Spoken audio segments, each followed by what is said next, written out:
gets the environment, the port B, SFR port B. That's what it does, which basically it'll set up port B. Otherwise, if you take that out, otherwise it uses port D all the time. Now, if you're like me and you want to do something, you want to do something different, and you want to use port A or something. Oh, looky here, I used port A at one point. That needs to be changed. You got to change all this stuff basically. This should be B. Apologize for that. But essentially, all you got to do, let's say you want to use port A, then you could change all this, or you could just get rid of this if, how, whatever. Really, the main thing you want these two statements is what you want to set up your port. So, but if you're lazy like me, you want to change it to A. You just change this to A, change that to A, change this one to A, and change that one to A. And then now, boom, you're set up for port A. So then you can make your connections to port A if you don't want to make them port B. So I know sometimes you want to make them port A because I know at least in the 886's case, the 16F886, port B, if you're wanting to do any type of in-circuit programming or in-circuit debugging, B6 and B7 are your ICSP clock and data pins. And so you want to have those free so you can do some in-circuit programming or in-circuit debugging. So you may want to move stuff to port A. So it's whatever you want to do. We'll leave it at port A. Why not? Well, now let's keep it at B because that's the way our hardware is drawn. So let's go back to B. I'm just showing you how to change the stuff around just in case you need to. Change it all to B. And that's pretty much it. You're set up. That's all you have to do. So save it, get rid of it. And then basically here's our basic stuff. You got your include your chip header file. You got your no watchdog timer and protect and all your fuses. You got your delay. And then here's, okay, a lot of people, most people, most programmers, you like to keep all your include statements together.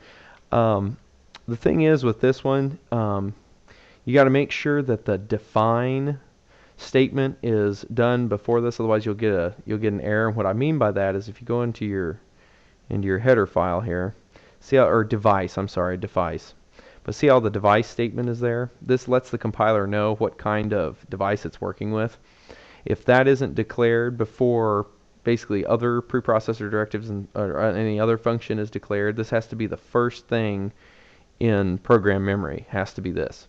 Has to be that that device statement. Otherwise you'll get an error and it'll say that there's no device statement, before this line or something. So you want to make sure and include that very first thing, and then include this one. I chose to put it down here, but you could put it right underneath that one. But just make sure you don't put this one first. Make sure this one's the very first include you do.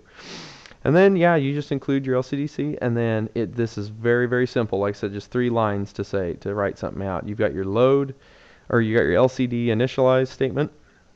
I go ahead and just make sure the cursor's, in the top left corner, basically. So you go 1, 1, top left corner, go to XY. And then this is very slick. You can use the printf statement. Instead of having to build like character strings or something like that, and using the put statement and putting it in a loop or something like that to write out an actual string.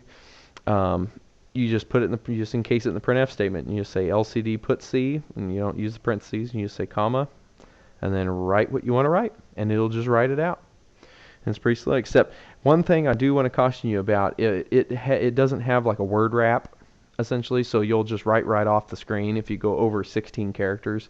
So you need to watch it and make sure, that you're under 16 characters, otherwise you may get, some of your whatever statement you're printing out, you may get it whacked off, because you'll get it cut off. So it doesn't word wrap. You have to do that yourself. You have to put in, the escape characters, either /n or your /r, your carriage return, or your new line characters. Also, another thing that's kind of slick is the /f, and we'll go back to the LCDC. It kind of gives you this. Is the clear display. So basically if you put in a /f, I believe it should return to XY coordinate 1, 1 and clear the entire screen out. It just takes the whole contents of the screen out, which is kind of cool. And then of course /b is just normal backspace character, so you can backspace and overwrite stuff if you need to or whatever. That's pretty much it. That's pretty much it for it. Very, very simple, very straightforward. Especially using the CCSC compiler with the precompiled stuff and driver files and whatnot you got, makes it very, very simple to do LCD screens. And that's really basically all you need to know to start writing with it. If you guys have any questions or want any more like maybe detailed stuff on it, like maybe how to make it where you can type on a PC and you can start doing some fun stuff like use the RS-232 tutorial that I taught back a ways. Look at that lesson and check out how to do that and add that to it, and then you can make it where you can open up like HyperTerminal or write your own software or whatever to you can type characters and you can see it come across the screen as you type it, and then you can code where when you type the backspace key you'll take characters out and just basically play around with it. If you guys want any videos on that or any specific thing more than what we just did, this very simple program, feel free to comment, leave in comments, and if I get enough of comments on the same kind of topic, then I'll create a video for you guys, no problem, on how to do some other kind of cool nifty stuff with LCD screens. But feel free to comment, please subscribe. More videos will be on their way. I'm going to be doing, I think we'll probably move into the bootloader realm. We'll do some bootloaders next, and we'll be using the Tiny bootloader and get that going. Show you guys how to basically send code to your chip without having to actually take it out of the circuit. And you won't be using the in-circuit serial programming stuff. You'll just be using RS-232 link and using a bootloader, which is very nice, very convenient for any type of code changes. Let's say you have a code change.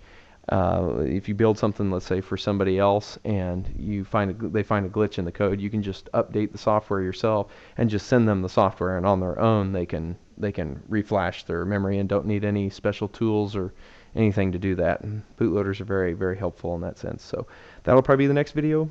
Like I said, please subscribe, comment, feel free to ask me anything you want. I'll respond to it best I can. And happy programming, and we'll see you next time.